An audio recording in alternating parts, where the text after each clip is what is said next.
চাঁদপুর পুরান বাজারে দোকান ও গোডাউনে অভিযান চালিয়ে ১,২৯৫ কেজি নিষিদ্ধ পলিথিন জব্দ করেছে কোস্টগার্ড।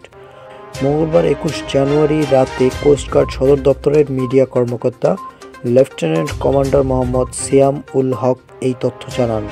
তিনি বলেন, গোপন সংবাদের ভিত্তিতে আজ ২১ জানুয়ারি মঙ্গলবার দুপুর ২টা হতে রাত ৮টা পর্যন্ত বাংলাদেশ কোস্টগার্ড ঢাকা জোন অধীনস্থ বিসিজি স্টেশন চাঁদপুর কর্তৃক চাঁদপুরের পুরান বাজারে একটি বিশেষ অভিযান পরিচালনা করা হয়।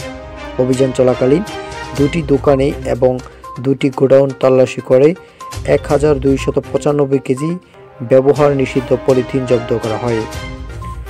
তিনি আরও বলেন, পরবর্তীতে জব্দকৃত পলিথিনের আইনানুগ ব্যবস্থা গ্রহণের জন্য মোহাম্মদ হান্নান সহকারী পরিচালক পরিবেশ অধিদপ্তরের নিকট হস্তান্তর করা হয় এবং চাঁদপুর সদর উপজেলা সহকারী কমিশনার ও নির্বাহী ম্যাজিস্ট্রেটের উপস্থিতিতে মোবাইল কোর্ট পরিচালনা করে দুইটি দোকান ও গোডাউনের মালিককে ২০,০০০ টাকা জরিমানা করা হয়।